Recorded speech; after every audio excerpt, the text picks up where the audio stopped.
अस्सलाम वालेकुम, आप देख रहे हैं डॉन न्यूज। मैं मेजबान अब्दुल गफ्फार पुरान रिप्ले के एक और एपिसोड के साथ। लाहौर टेस्ट में पाकिस्तान को 115 रन से शिकस्त हो गई। ऑस्ट्रेलिया ने टेस्ट जीतकर ये सीरीज भी 1-0 से अपने नाम कर ली है। 24 साल बाद पाकिस्तान और ऑस्ट्रेलिया के दरमियान ये सीरीज पाकिस्तान में खेली गई हिस्टोरिकल सीरीज, जिसके इनेकाद पर हम सब बहुत खुश भी थे, लेकिन नतीजा पाकिस्तान के हक में नहीं आ सका। आज टेस्ट के 5वें रोज जब पाकिस्तान ने इनिंग शुरू की तो ये तवक्को थी कि आज एक बड़ा क्लोज मैच होगा, पाकिस्तान जीत की तरफ जा सकता है, लेकिन खाने के वक्फे के बाद जब पाकिस्तान की विकेटें यके बाद दीगरे गिरी तो फिर तमाम ही ख्वाब जो है वो टूट गए और फिर पाकिस्तान की टीम खाने चाय के वक्फे के बाद जो है वो ऑल आउट हो गई और ऑस्ट्रेलिया ने यह मैच बड़ी आसानी से 115 रन से जीत लिया। नेथन लायन, जिन्होंने पूरी सीरीज में कोई खास कारकर्दगी नहीं दिखाई थी, लेकिन हमेशा की तरह जब उनकी टीम को जरूरत पड़ी उन्होंने डिलीवर किया, 5 विकेटें हासिल की। इस शिकस्त की क्या अवामिल है पाकिस्तान के लिए, क्या यहाँ पर लर्निंग कर्व है? क्योंकि 24 साल बाद ऑस्ट्रेलिया ज़रूर आया, लेकिन हम कोई ऐसी पिचेस प्रोड्यूस नहीं कर सके। आईसीसी ने भी एक पिच को जो है बिलो एवरेज करार दिया। इसी तरह कराची की पिच पर भी पाकिस्तान को बहुत आउटस्टैंडिंग बैटिंग करके मैच को सिर्फ ड्रॉ करना पड़ा, लेकिन लाहौर में ऑस्ट्रेलिया ने हमें कोई चांस नहीं दिया और टोटल डोमिनेट किया। इस टेस्ट पे बात करेंगे, पाकिस्तान के लिए क्या यहाँ पर गलतियों से सीखने के लिए मौजूद है, आगे हमने क्या करना है। टेस्ट चैंपियनशिप में पाकिस्तान दूसरे नंबर पर था। इस शिकस्त के बाद ऑस्ट्रेलिया की नंबर 1 पोजीशन बरकरार है, लेकिन पाकिस्तान की चौथे नंबर पर अब चली गई है। तो ये लम्हा फिक्रिया है, जो कि पाकिस्तान पहले भी आईसीसी टेस्ट चैंपियनशिप में कोई खातिर खा कारकर्दगी नहीं दिखा सका था। इस मैच के हवाले से बात करेंगे, कुछ एक्सपर्ट ओपिनियन भी आपको सुनवाएंगे, लेकिन पहले जनाब चलते हैं, हमारे साथ स्टूडियो में मौजूद है पाकिस्तान के senior sports journalist Munir ul Haq साहब। अस्सलाम वालेकुम मुनीर साहब। वालेकुम अस्सलाम। सो मुनीर साहब, पहले तो कल जब 73 रन पे कोई आउट नहीं था तो लग ही रहा था पाकिस्तान इस टेस्ट में काफ़ी आगे जा सकता है, लेकिन हमेशा की तरह टेस्ट के 5वें दिन बॉलर्स ने डोमिनेट किया। पाकिस्तान की बैटिंग भी कुछ खास परफॉर्म नहीं कर सकी। उस पर सोने पे सुहागा DRS जब हमें इस्तेमाल करना होता है तो हम करते नहीं हैं, जब नहीं करना होता है तब हम कर लेते हैं। सहीम अशरफ की कमी भी बहुत शिद्दत से महसूस हुई। टेल एंडर्स की शॉट देखें तो उनसे दिल टूटा कि कम से कम ब्लॉक करके ही मैच को बचाने की कोशिश करते। So I think bottom line, Australia is a deserving winner of this series and the Pakistan is a deserving loser. नहीं, बिल्कुल सही है गफ़ार। देखिए, जो बेटर टीम थी वो जीत गई। और आप असल में ये लाहौर टेस्ट मैच जिस वक्त आपकी टीम फर्स्ट इनिंग्स में 268 पे आउट हुई थी, जब आखिरी 7 विकेटें आपकी 20 रन पे गिरी थी, ये मैच उस वक्त ही ऐसा लग रहा था कि या तो अब ये ड्रॉ होगा या पाकिस्तान टीम ये मैच हार जाएगी। फिर बहुत ही ब्रेव डिक्लेरेशन उनका, बहुत ही सपोर्टिंग डिक्लेरेशन, जिसने पाकिस्तान को एक चांस भी दिया कि आप ये मैच जीत भी सकते हैं। और जिस तरह कल दोनों ओपनर्स ने बड़ी अच्छी बैटिंग की थी, उसके बाद थोड़ी सी उम्मीद हो चली थी कि शायद आज का मैच, आपने जैसे शुरू में कहा, बिल्कुल ये था कि क्लोज आएगा मैच और चारों तरह के फैसले, कुछ भी हो सकता था। वो जो एक क्रिकेट में हम कहते हैं कि टाई भी हो सकता था, लेकिन जो आज प्लानिंग थी वो बहुत ही अच्छी प्लानिंग से खेले हैं। उनको विकेटें लेनी थी, विकेटें लेते गए। आज फिर आपका बैटिंग कोलैप्स हुआ है। आपकी आखिरी 8 विकेटें 93 रन पर गिरी हैं और आपकी आखिरी 5 विकेटें 22 रन पर गिरी। तो सेम उसी तरह का मिलता जुलता है। वहाँ ज़्यादा था, यहाँ थोड़ा सा कम है, लेकिन जो बेटर टीम थी वो जीती।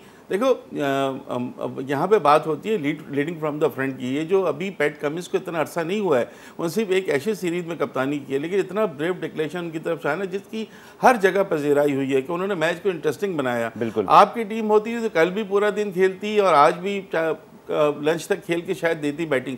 इतना जो खौफ होता है ना, ये फियर ऑफ फेलियर जिसे मैंने कहा, ये ख़त्म करना पड़ेगा हमें और बैटिंग पे हमें देखना पड़ेगा। रिजवान का ये टेस्ट मैच बहुत ख़राब रहा, फवाद आलम की पूरी सीरीज़ बहुत ख़राब रही। उधर आप देखें, उस्मान ख्वाजा ने तने तना 500 के करीब रन बना दिए, 2 सेंचुरियाँ, 2 90+ की इनिंग्स। पैट कमिंस नहीं चल रहे थे, वो यहाँ चल गए, नेथन लाइन चल गए। तो बहुत सारी बातें हम डिस्कस करते हैं, लेकिन एक चीज़ मुझे ज़रूर यहाँ पे कहनी है कि हम ऑब्वियसली जब अपनी टीम की बात करते हैं तो हम सब कॉन्टिनेंट की तरफ भी नज़र दौड़ाते हैं और ख़ासतौर पे भारत के साथ परफॉर्मेंस कंपैरिजन हमेशा बन जाता है। भारत की टीम ज़्यादा पुरानी बात नहीं, ऑस्ट्रेलिया को ऑस्ट्रेलिया में हरा के आती है उस वक्त भी जब उनके कप्तान विराट कोहली अवेलेबल नहीं होते। पाकिस्तान ने भी साउथ अफ्रीका को हराया, जो एक बड़ी कामयाबी थी।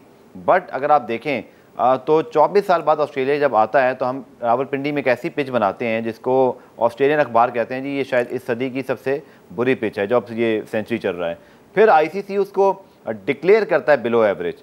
उसके साथ साथ अगर आप देखें तो फिर पाकिस्तान क्रिकेट बोर्ड के चेयरमैन रमीज राजा साहब आकर उस पिच को डिफेंड करते हैं और वो कहते हैं कि हमारे पास चूँकि ये प्लेयर नहीं थे, ये मसले थे, इसलिए हमें इस तरह की विकेटें बनानी पड़ी। उसके बाद फिर हम जाके कोई एक पिच की खिदमत हासिल करते हैं। ड्रॉप इन पिचेस के मामले पे बहुत बात होती है, बाद में निकलता ये है कि अप्रैल में अभी तो पहले कंसल्टेंट आएंगे, फिर आके वो जायज़ा लेंगे, तो शायद बयानात भी कंसल्टेंट से पूछ के देने चाहिए ताकि बाद में उसका कोई रोड मैप तो हमें पता हो, जो फिलहाल दिखाई नहीं देता, सिर्फ कवरिंग होती है, जो कह दिया जाता है उसके बाद उस चीज़ को कवर किया जाता है। मुनीर साहब, बहुत सारी बातें हैं जो हम डिस्कस कर सकते हैं।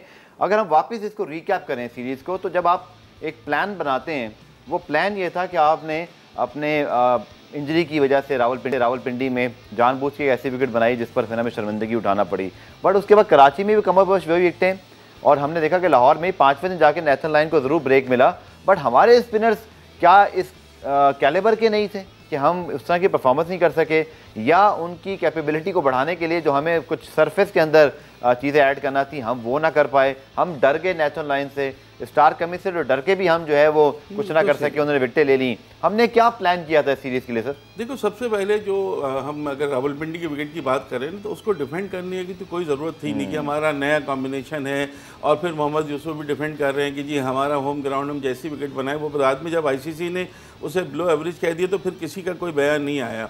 देखिए, वो विकेट तो थी नहीं, आपके पास कौन से प्लेयर नहीं थे कि जो आप डर रहे थे? आपके पास बाबर थे, अजहर अली थे, फवाद थे, रिजवान थे, शाहीन अफरीदी थे, हसन अली, सारी टीम तो वही थी। आप ये बताएं कि बस फेयर ऑफ फेलियर, डर का खौफ, ये जो है ना, ये आपको नहीं जीतने देगा। 98 में 24 साल पहले ऑस्ट्रेलिया टीम आई थी तो आप 1-0 सीरीज़ हारे थे, अब या फिर 1-0 सीरीज़ हार गए। टेस्ट सीरीज़ के 15वें दिन आपने चाय के वक्त के बाद ट्रॉफी उनको थमा दी कि आप ले जाएं, और वर्ल्ड रैंकिंग में आप नंबर 1 है, आप टेस्ट चैम्पियनशिप में भी नंबर 1 हो जाएं। देखिए, बैटिंग का बहुत ज़्यादा इशू है, एक खिलाड़ी पर डिपेंड करना, या अगर कराची टेस्ट की दूसरी इनिंग्स की बात करें तो वो उसमें हम थोड़ा सा कह सकते हैं कि पाकिस्तानी बैट्समैनों ने कुछ खेल खेला था, रिजवान भी थे, अब्दुल्ला शफीक भी थे, लेकिन यहाँ पर तो बिल्कुल आज तो ऐसा लग रहा था आज किस चीज़ का खौफ था। देखिए, शुरू में आप गए, आपको विकेटें गिरना शुरू हो गई, आप देखिए एक के बाद देख रहे विकेटें गिरी हैं, 73 पर कोई आउट नहीं था, और उसके बाद आप देख लें कुछ पे 200 कुछ पे आपकी पूरी टीम ऑल आउट हो गई। वो इशू नहीं था, हम तो कल कुछ और सोच रहे थे ना। नहीं साहब, अब जिम्मेदारी शिकस्त पर किसकी आयद होती है आपके ख्याल में इस हार की? चूँकि लोग ये चाहते हैं कि पाकिस्तान अपने मुल्क में तो कम से कम जीते, जो कि ऑस्ट्रेलिया से तो हम आखिरी मरतबा कब जीते थे, शायद आपको याद होगा, मुझे तो टेस्ट भी सिडनी वाला इतना याद नहीं है। मेरा ख्याल है 90s की बात है, क्योंकि 98 में तो हम हारे गए थे, उसके बाद लगातार नहीं, होम ग्राउंड पर तो हमने 98 से पहले 3-4 लगातार सीरीज़ जीती थी ऑस्ट्रेलिया से, वो इशू नहीं था। उस वक्त टीम भी हमारी अच्छी होती है। 82 में हम 3-0 जीते हैं ऑस्ट्रेलिया से पाकिस्तान में। लेकिन जाहिर है अब शिकस्त की जिम्मेदारी टीम मैनेजमेंट की भी होती है, जब कप्तान होगा तो उसको भी शिकस्त जिम्मेदारी तो सबको कबूल करनी पड़ती है, इसमें तो कोई इशू नहीं है। लेकिन देखना पड़ेगा ना कि क्या वजह थी, पिंडी की विकेट बनाने की क्या वजह थी, इसका कोई जवाब किसी के पास नहीं है। फिर वैसे ही तकरीबन विकेट रिपीट हो जाना कराची टेस्ट में, जिस पर इतनी लहदा हुई थी, उसके बावजूद इसका किसी के पास कोई जवाब नहीं है। लाहौर टेस्ट में फिर भी एज़ कम्पेयर टू, क्योंकि पिच क्यूरेटर बाहर से आ गए थे और आईसीसी का पिच क्यूरेटर रखा था, थोड़ी सी निस्बतन बेहतर विकेट बनी थी, लेकिन खौफ हर वक्त इनके दिलों पर छाया हुआ है। मुझे नहीं पता कि इस खौफ से हम कब निकलेंगे। खौफ से हटना पड़ेगा। जिस तरह डिक्लेरेशन का डिसीजन लिया है पैट कमिंस ने, जिस तरह ऑस्ट्रेलिया पूरा चढ़कर खेल रहे थे आज, कल तो हम बहुत अच्छा खेल गए थे ना, आज भी उसी तरह के सेशन टू सेशन खेलने की ज़रूरत थी ना। लेकिन जब एक दफ़ा आपके 1-2 प्लेयर आउट होते हैं तो फिर लड़खड़ाहट शुरू हो जाती है।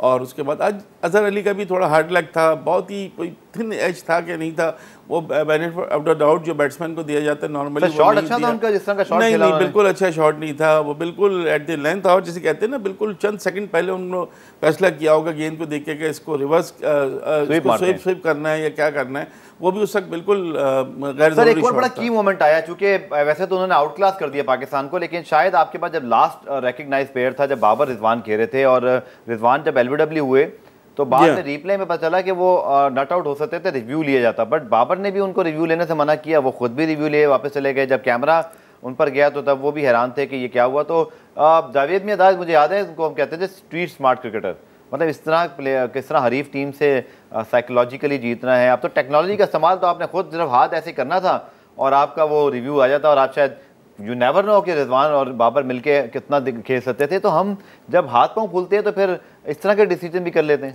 देखिए, ये बिल्कुल आपने सही कहा, उस वक्त लेने की ज़रूरत थी। और LBW एक ऐसा डिसीजन होता है कि जिसमें नॉर्मली बच भी जाते हैं, बिल्कुल अंपायर से गलती हो सकती है, लेकिन उन्होंने नहीं लिया, और बाबर मौजूद थे, उन्होंने भी क्यों नहीं कहा, ये भी मेरी समझ में बात नहीं आई। तो वहाँ देखिए, यही दोनों तो एक अरसे से पाकिस्तानी टीम को चला रहे हैं। अगर हम वनडे और T20 की बात करें तो इन दोनों की तो एक अच्छी पार्टनरशिप हो जाती, तो खून उसके क्या रिजल्ट निकलता वो बिल्कुल एक डिफरेंट होता। लेकिन दोनों इनिंग्स में रिजवान का इस तरह से फेलियर, और फिर फवाद आलम का कंटिन्यू पूरे सीरीज में फेलियर। जी, फवाद आलम के बारे से बात करूंगा। जब से आए हैं बड़ी अच्छी परफॉर्मेंसेस की हैं, ICC test team of the year में शामिल हुए, फिर पाकिस्तान के जो टॉप परफॉर्मर्स हैं उनके अंदर शामिल हैं। बट हमने क्लियरली देखा कि इन विकेटों पर स्टार्क कमिंस ने हमेशा जब वो बैटिंग करने आते हैं, स्टार्क कमिंस में तो कोई एक बॉलिंग करने आ जाता था। आज वो स्टार्क से बचे तो कमिंस ने उनको जो है वो अगली ओवर में आउट कर दिया। और हर गेंद पर मुनीर साहब जो ज़्यादा कंसर्न की बात है कि वो हर गेंद पे लग रहा था कि आउट हो जाएंगे, और हर गेंद पे वो लेट हो रहे थे। मैं समझता हूँ उनका स्टांस जैसा है उसी पर उन्होंने रन्स किए हैं, और हम सब ने उनका केस भी लड़ा कि उनको आना चाहिए। बट कोई तो इस बारे में उनसे बात करता, या बैटिंग कोच या खुद वो रियलाइज़ करते कि उनका जो स्टांस है वही उनके लिए जो है वो डाउनफॉल का बायस बन रहा है। क्योंकि जब तक वो सीधा होते थे गेंद पर वो लेट थे, हर गेंद पर लेट थे, हर गेंद पे उनको बैकफुट पे जाके बस सिर्फ पंच करना पड़ा था, कहीं ड्राइव तो कर ही नहीं पाए वो, ना बॉलर्स बैक ड्राइव। क्या कहते हैं आप? देखिए उनका शुरू से इसी तरह का है, और उसी में उन्होंने न्यूजीलैंड में भी सेंचुरी की थी, गैर मुल्क की सरजमीन पर उनकी 3-4 सेंचुरियाँ हैं।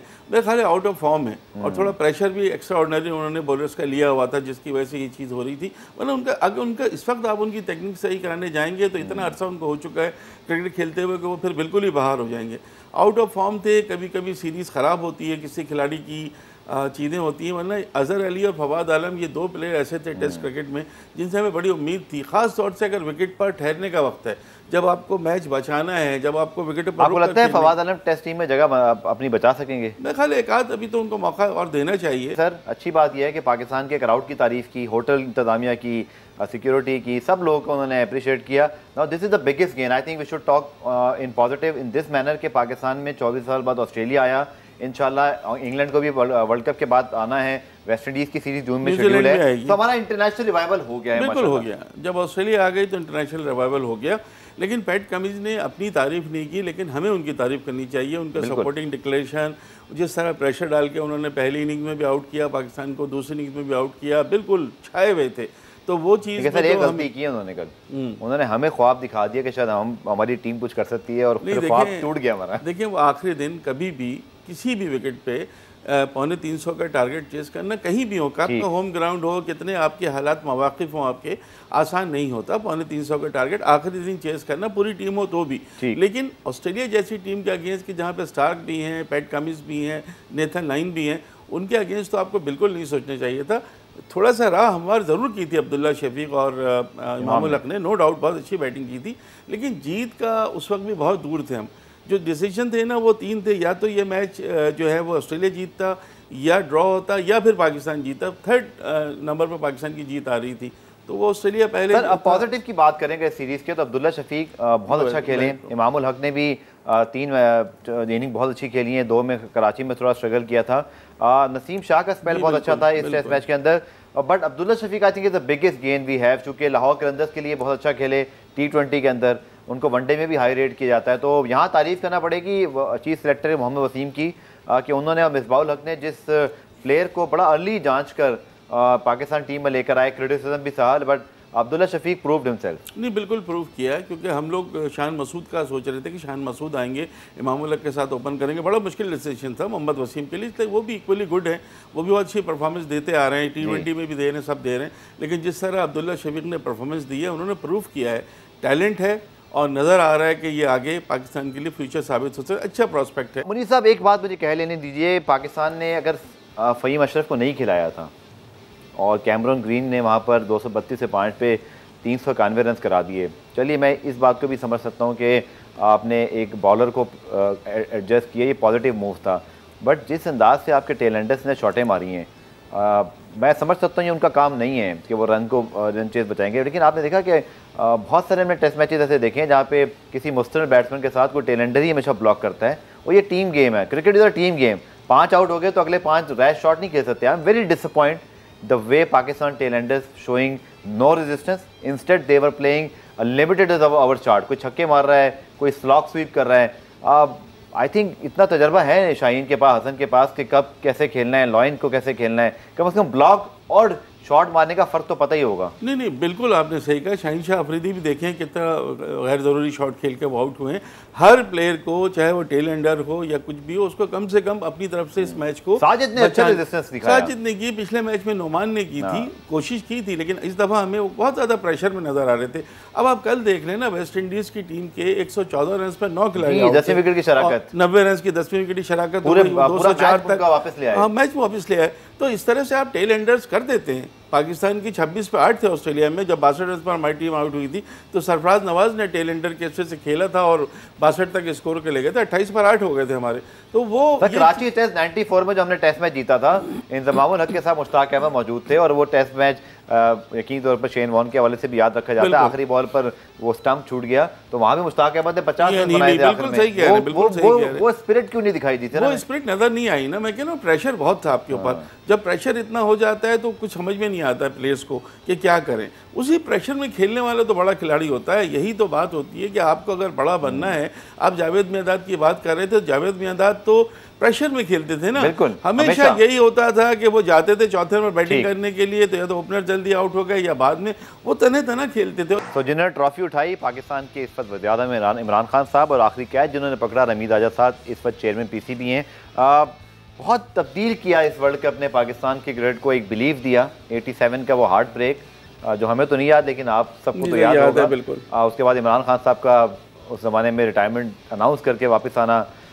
ये 92 वर्ल्ड कप का गाना चाहे जब भी प्ले हो या पैकेज तब्दील चले तो रोंगटे खड़े हो जाते हैं, और एक अलग जज्बात हैं इस वर्ल्ड कप से पाकिस्तानी को वाबस्ता हैं। बिल्कुल है। देखें ना, पाकिस्तान इसमें था नहीं इतना, पाकिस्तान को किसी ने कोई रेट नहीं किया था। फिर बारिश की वजह से हमें इंग्लैंड के खिलाफ एक मैच में जो पॉइंट मिला, उसकी वजह से हम फाइनल तक पहुँचे। सेमीफाइनल में उस टीम को हमने हराया जो नाकाबिल शिकस्त थी। पहले उनको आखिरी लीग मैच में हराया न्यूजीलैंड को, फिर सेमीफाइनल। न्यूजीलैंड वाले आज तक याद करते हैं कि वो ऐसा दिल तोड़ा था पाकिस्तान ने ऑकलैंड में, जो आज तक नहीं भूले। वो उसको बिल्कुल सोच रहे थे कि अब उनको हराना मुमकिन ही नहीं है। बहुत तगड़ी टीम थी, मार्टिन क्रो और उनकी टीम थी। अच्छा, उसके बाद जब हम फाइनल में आए तो इंग्लैंड की टीम तीसरी मरतबा फाइनल में पहुंची थी और कभी नहीं जीती थी।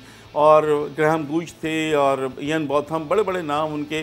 तो वो जिस तरह हारे तो बाकायदा मैंने देखा आंसू से रो रहे थे। इयन बॉथम तो बाद में इतना उनको था। लेकिन सर मुझे जो हल्का फुल्का बात, उस वक्त तो मैं छोटा था, मुझे मैच हल्का फुल्का याद है, लेकिन जो बाद में मैंने पढ़ा, Mushtaq Ahmed as a leg spinner उस ज़माने में इमरान खान ने पूरा टूर्नामेंट खिलाया। वसीम अकरम से सिर्फ ये कहा हुआ था, वसीम अकरम ने खुद ये बताया कि इमरान भाई बोलते थे कि भाई नो बॉल नो वाइड, मुझे पेस से विकेट निकाल के दो।